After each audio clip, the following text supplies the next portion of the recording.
Hey, this is Cameron. Welcome back to the Busy Gardener channel. This morning we are going to take and plant this Nagami Kumquat into this whiskey barrel. Let's get busy.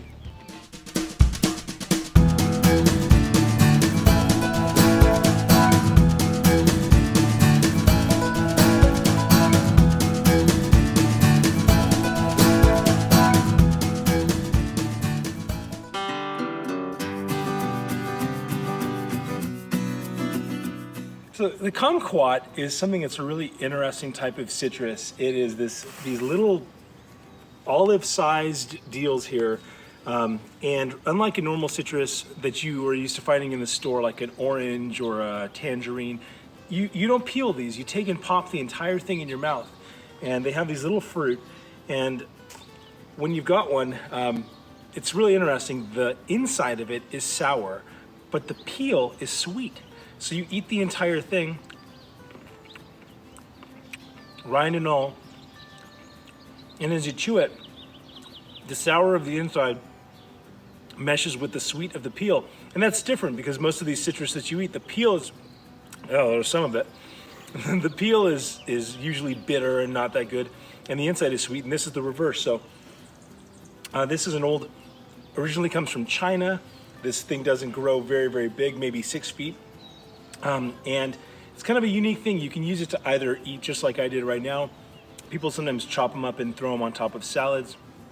You can also easily make like a marmalade out of this type of thing where you cut up and have pieces of the fruit in there. So given all that I've got in the orchard, we got these whiskey barrels from Home Depot. I got 2 of them, and we wanted to have something on the outside of the orchard kind of framing the entrance of it. And originally we were thinking, well, should we get roses? And I thought, I really want something that has fruit in it. And so as I was thinking, I thought, what about a kumquat? It's evergreen. It doesn't grow that big, maybe 6 feet tall total, and gets loaded with fruit. And they do fine in containers. And so I kind of settled on this. Now, the only thing I was thinking of, and the reason why I actually got 2 of these, I got one for this side and one on the other side, and why I got 2 of the same thing, is because these produce so much fruit. And that would normally be a problem, but I have 5 kids, and the fact that this is on this side of the fence means that they're going to come and pick this like crazy. These 2 plants that I had were loaded with fruit, and every minute they were coming up here, they're coming down with more kumquats. So I think I made the right choice to buy 2 of those. So what we're going to do today is we're going to take this kumquat, put it in here in this barrel, but we need to do a couple of things. One, we need to make sure that this barrel has drainage. This is an actual old whiskey barrel. In fact, when some rain had hit it, all of this aroma of whiskey was coming up out of this. And so what we need to do is drill a hole in the middle. I'm going to use a big hole saw in order to do that. And that'll allow rain to, pass through. I'm also using a good organic raised bed potting mix.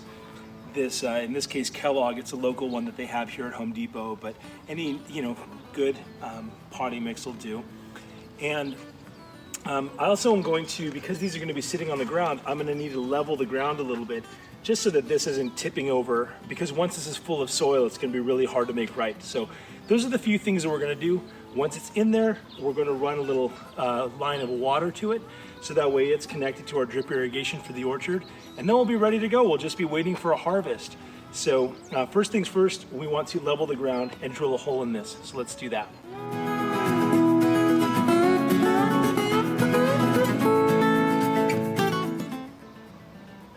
Okay, so what I'm going to use is this hole saw because it's going to make one big hole. I know sometimes, like on my little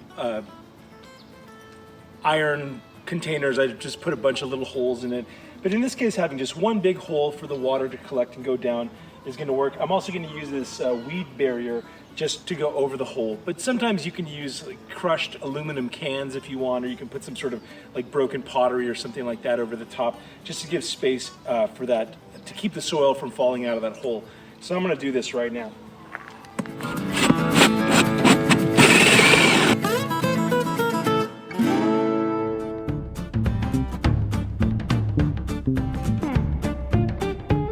All right, there we go. Got our chunk of wood. Oh, that doesn't smell good. That's okay. I didn't put it out here to smell it. I put it out here so that it doesn't rot. And because this is, I think, made out of cedar planks, it's gonna stay for a while. But we've got our big hole in there. Now we're gonna use some of this weed barrier, so that way it's gonna let water pass through, but keep the soil intact. So I'm gonna do, it doesn't have to be big because it's covering kind of a small area, but I'm gonna take and cut it, probably double over the hole, so that way, because it's gonna be here for a while.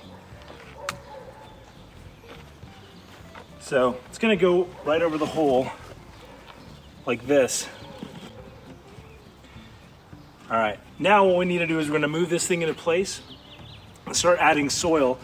And once we get it to a height that we want, then we're gonna move the soil aside and we're gonna put our tree in there. So that's gonna be fun. All right, well, these aren't cedar barrels, or oak barrels. I don't know what I'm talking about. But I do when it comes to plants. I don't when it comes to making whiskey. So, all right, so we're gonna start loading these guys up in here. I got 2 of these. I actually have some more that we're using down in our garden, in our raised bed garden. And so, you know, I don't want to mess up those scissors. I'm gonna use my sensei knife. That's not a knife. This is a knife. That's not a knife.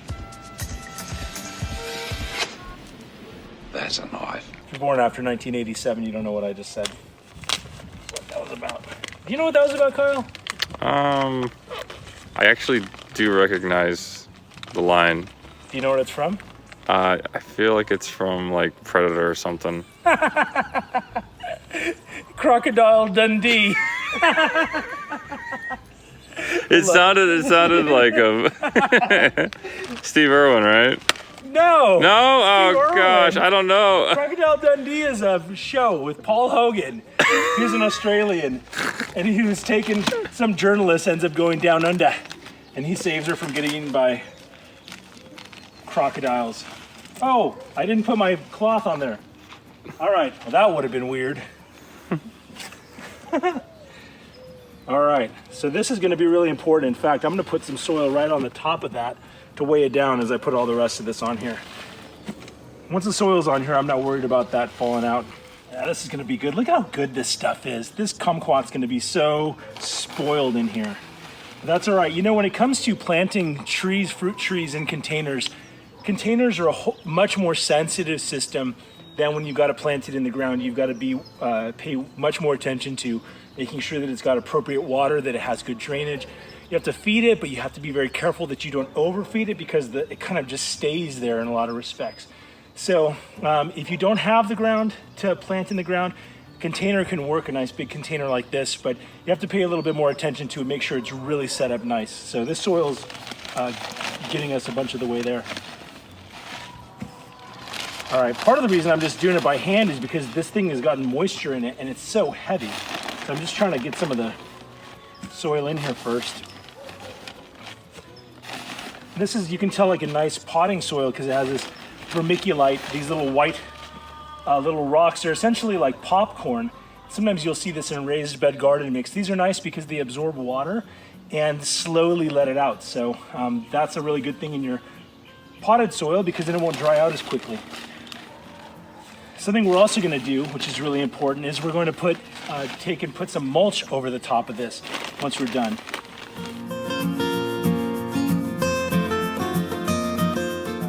Kind of aerated the soil and broken it up, and as water hits it, it's going to go down. So I'm going to put this up a bit higher. I'm going to look for about here, and I'm going to then mount some mulch on top of it, because this is going to settle once we start adding some water to it. So nice thing is, once the soil gets in here, it kind of pushes back against the sides of the barrel and keeps it really steady and stable. So could you imagine trying to move this thing now, though? You got the weight of the barrel and the weight of the soil. It would be really, really difficult. So try to get this position where you want it first.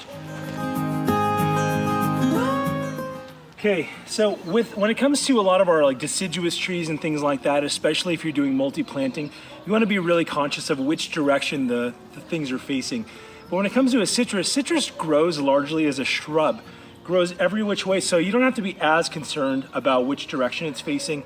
Just choose the direction that looks best to you. Now, what I need to do is I need to get this down into here. So what I'm going to do is want to make sure that we're scooting aside enough soil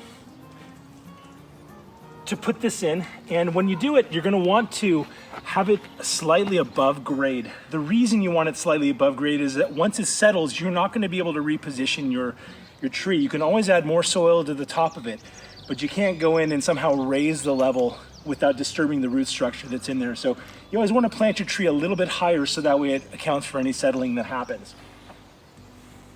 So when you're going to take this out of the pot, you ideally want to roll it around and kind of tap the edges of the pot so that way it kind of allows it to come loose a little bit.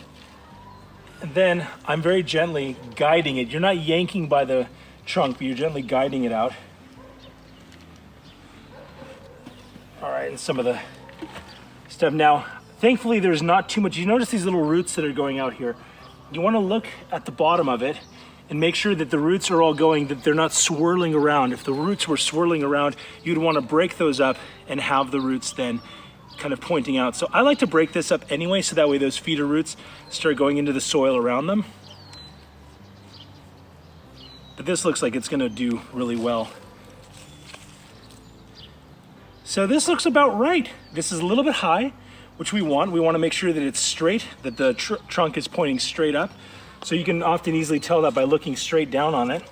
One nice thing about these small trees. And then once you have it in the position that you want it, you start filling soil in around it, and that'll help kind of cement it into place. So this might seem a little bit high to you, but again, we can mound soil up on this, and it won't have any issue. It's not going to dry out here. We're going to put some mulch. We're just going to mound a whole lot of stuff on here.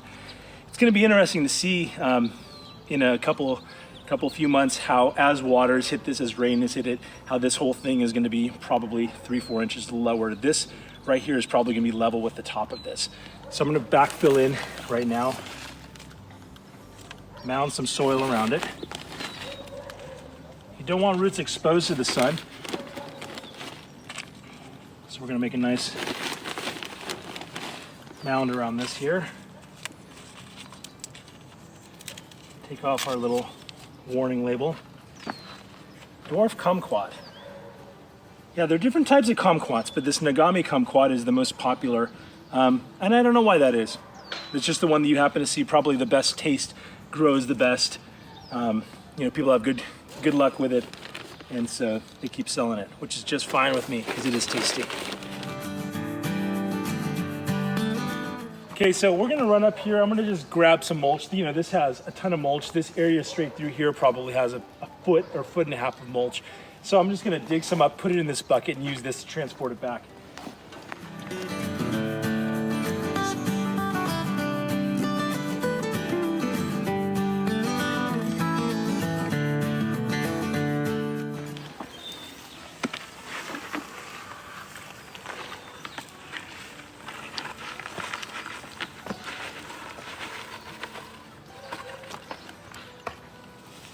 Funny, as I'm doing this, you can see this is coming from an active orchard. Here's a peel from some orange we ate. I saw a little peach pit a minute ago. So when you're putting this mulch on, you want to make sure that it's not touching the trunk, and it's not in this case. But what it's doing is this mulch is going to prevent the soil underneath from evaporating out, and it's going to help to regulate the soil temperature. So that way, as that sun's beating on this, it's not going to create this hard layer of soil. It's going to keep the soil nice and vibrant and fertile underneath it. Oh, look at that peach pit. Okay, the only thing left to do, and I'm going to do this later at a different time, is run the sprinkler line over here, the drip irrigation line over here. What I'm going to do right now is you always, whenever you plant a tree or a plant or whatever, you want to come and you want to water it in. You want those roots to make good contact with the soil around them. And that way this plant is able to see that there's soil and start to grow into the rest of the soil in here. So what do you think of this? What have you planted in a container before? What have you had good luck with? Sure appreciate you tuning into this episode of The Busy Gardener, where we planted a Nagami Kumquat and an oak whiskey barrel out here in Southern California. If you haven't subscribed yet to the channel, would love for you to do that if that's your thing. If not, that's okay too. Hey, and whether you've got one tree in a pot or 500, until next time, stay busy.